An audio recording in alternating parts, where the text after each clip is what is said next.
hablaba sobre implementar las clases en un lenguaje de programación. Les hice esto bastante sencillo para que tengan una idea si no lo tienen. Aquí tenemos 5 clases del proyecto que ustedes están llevando. Pueden ser más clases, esto es muy básico. Pueden ser, incluso pueden colocar otros métodos. En la clase cliente tengo los atributos, el ID del cliente está identificado, qué tipo de dato es, el nombre, teléfono, correo, y los métodos, registrar cliente, modificar datos, pueden agregar otros. El restaurante, tenemos 3 atributos, dirección, horario, nombre, pueden colocar las redes, el método. Está el empleado, que es algo opcional. Ustedes pueden incluir, que incluso lo tienen, el superadministrador.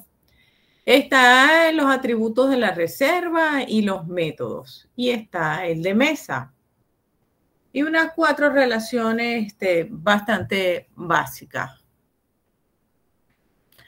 Estas clases se pasan a un lenguaje fuente. Este lenguaje fuente es el que utiliza UML, es su estándar. Por lo general, en los se va es del lenguaje fuente al diagrama. No como hicimos aquí, que en el diagrama nos íbamos al código fuente. De hecho, GitHub lo corrige directamente el diagrama de clase desde el código fuente, y así es que lo guarda. A menos que ustedes lo guarden en imagen como diagrama, pero no lo evalúa. La única manera que lo evalúa él es que ustedes lo suban en un formato XML. Pero es algo bastante sencillo. En UML, el proceso de pasar de un diagrama de clase a código se conoce como generación de código o generación de código a partir del modelo. Este proceso implica transformar la representación visual de las clases, sus atributos, métodos y relaciones en código fuente. Era algo que les mencionaba la clase pasada, de que Visual Studio tenía o tiene, según algunas extensiones, pasar de la parte del diagrama a es algo más o menos. Y muchos programas ya lo traen. Se llama programación orientada a modelos. Como ustedes están viendo acá, tenemos la clase empleado, atributos ID empleado, nombre, rol y el método. Del otro lado, en código fuente o código UML, tenemos clase empleado. Abre allí corchete y coloca todavía la visibilidad con el símbolo más, ID empleado y qué tipo de atributo es, entero, nombre, string, rol string, attend reserva, que viene siendo el método. Obviamente, se inicializa StarUML y se finaliza con EndUML cuando ya estén incluidas todas las clases. Las relaciones de 1 a 0 a muchas reservas, una reserva de 1 a varias mesas. Restaurante de 1 a muchas mesas, empleado de 1 a 0, de 0 a varias reservas. Igualmente, tienen la clase restaurante, se colocan los atributos más el método. Igual en reserva, se colocan los 4 atributos más los 3 métodos. Todos, si ven, la visibilidad está en signo de más, porque es el estándar. Luego, si ustedes quieren colocarla privada, pública, ustedes lo definen. Tenemos la clase cliente, se inicializa cliente y se colocan los atributos y los métodos, igual mesa. Esto es como para empezar y para que sepan que todos los diagramas de UML son llevados a código. Y luego este código, poco a poco, se le van incluyendo las interfaces, los estereotipos, pero a nivel de código fuente. Y esto ayuda de alguna manera a llevarlo al lenguaje de programación al que ustedes deseen. El que ustedes más conocen, creo yo que es el C# o C++. No sé cuál es el que está implementando en estructura de datos. Y el otro que se usaba muchísimo es el Java. Creo que todavía se usa mucho.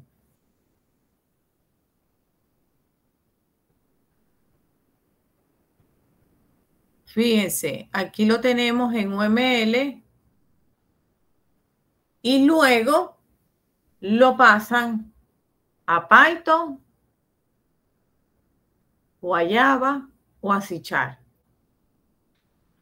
Pero se diferencian en el código en pequeñas cosas. Y ustedes ya lo verán. Díganme, ¿qué vieron? ¿C++ o char?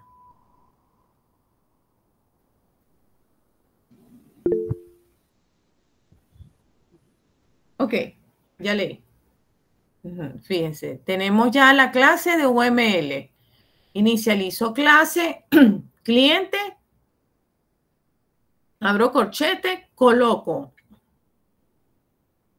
mis 4 atributos y 2 métodos.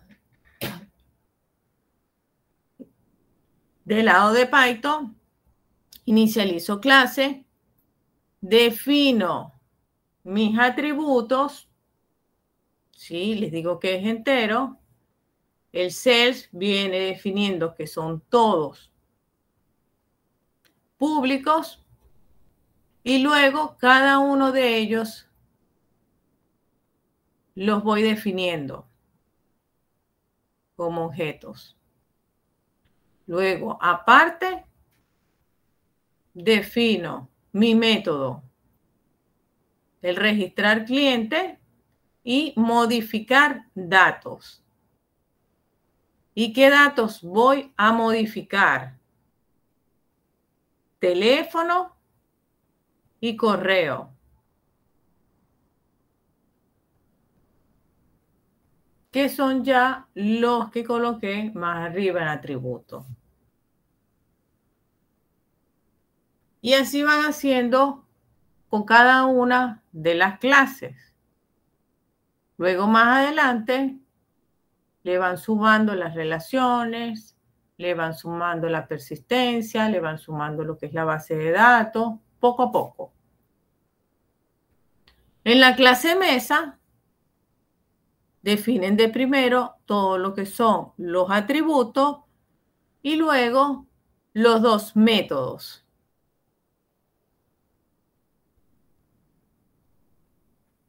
Clase reserva. Arriba lo que hay es un llamado, ¿sí? La librería es típico de Python. C# lo hace de otra manera. Tenemos clase reserva.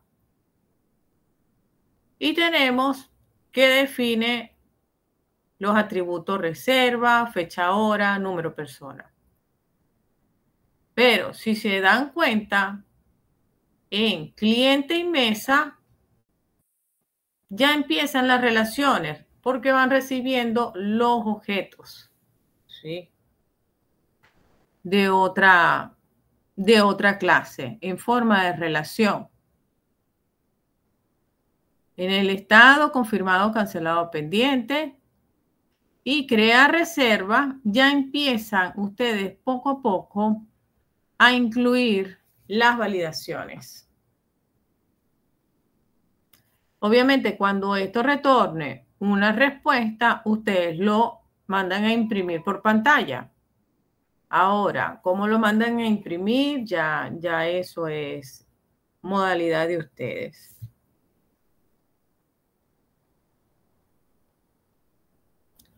Tenemos la clase de restaurante.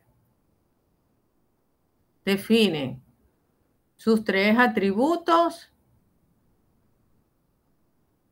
y los métodos. Y pueden ir agregando métodos según lo necesiten. Si agregan en el código un método que no está en el diagrama de clase, se va al diagrama de clase y lo agregan. Tenemos la clase empleado, se definen los atributos y luego el método. Visibilidad. En UML, los símbolos público, privado, protegido definen la visibilidad de atributos métodos, pero en Python no existen modificadores de acceso estricto como en Java o C++. C++ se escribe public. En Python todos los atributos y métodos son públicos por defecto. Ya ustedes lo deben ir luego definiendo. Como lo pueden ver en el cuadrito que está allí, el público lo define como self, punto, y el nombre que ustedes definieron para el atributo. El privado, el prefijo self, punto, underscore, y el atributo. Y el protegido es un solo underscore, self, punto, underscore y el nombre del atributo.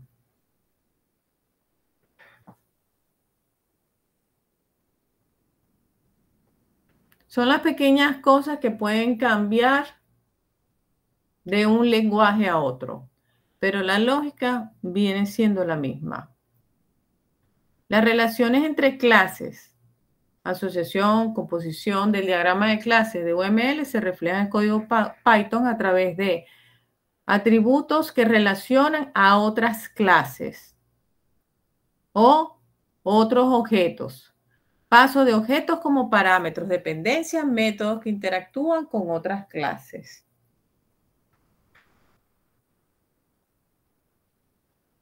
Tenemos que un cliente puede hacer varias reservas según la política que ustedes hayan colocado en el trabajo. La clase reserva recibe un objeto cliente como parámetro. Si se dan cuenta, cliente, esta es su manera de reflejarlo. ¿Sí? Ser punto cliente igual cliente. Dentro de la clase de reserva. En reserva puede usar múltiples mesas.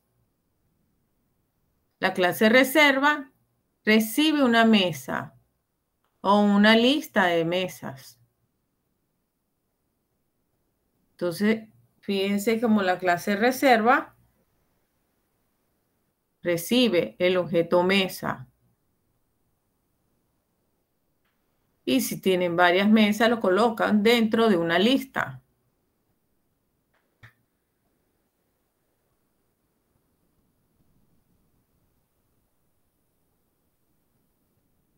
La relación restaurante gestiona múltiples mesas.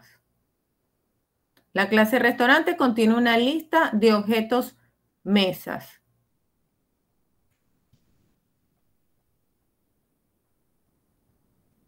Un empleado gestiona múltiples reservas. Empleado podría tener un método que interactúe con reserva. Pudiera ser gestionar reserva.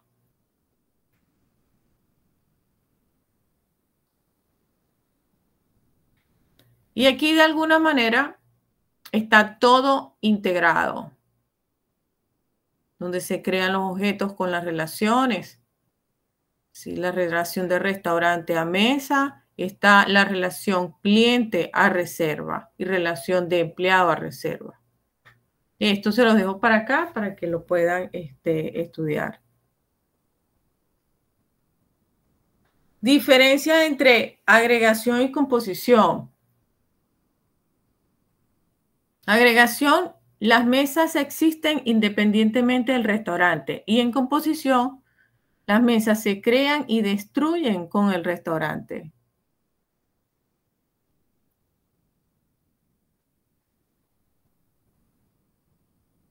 Fíjense cómo en agregación la clase restaurante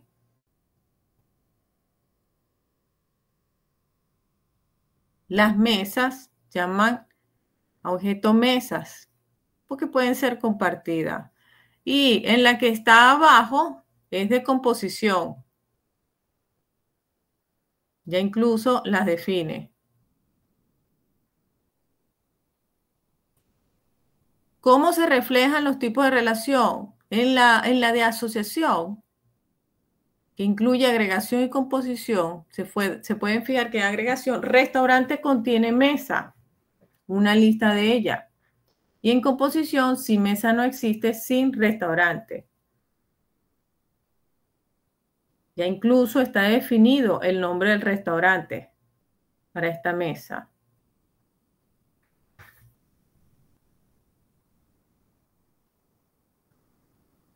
Las relaciones del diagrama UML se implementan en Python mediante atributos que almacenan objetos, listas para relaciones de 1 a n, métodos que reciben objetos.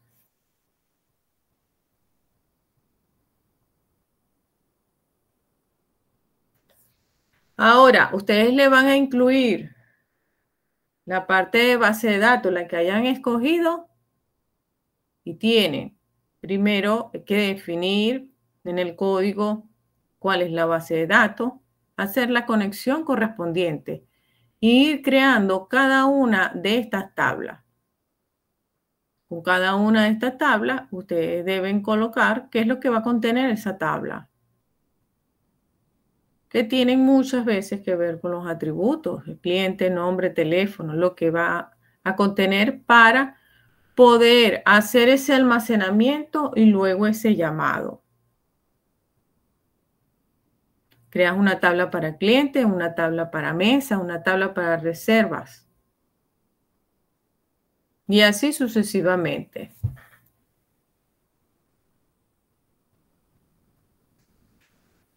Luego incluimos lo que son las tablas con las clases. Aquí tenemos la clase cliente, ven los atributos. Dentro del método, ustedes están viendo allí el llamado a la base de datos. Igual van a ir haciendo con todas las clases y van a ir construyendo. Y luego le pueden ir incluyendo lo que son las interfaces.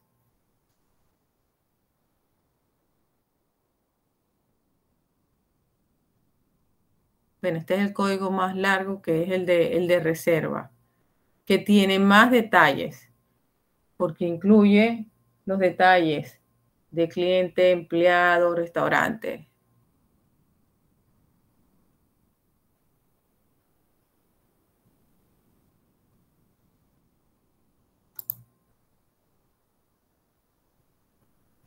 Ya con esto quería cerrar lo que era el diagrama de clase para que tuvieran más o menos una idea.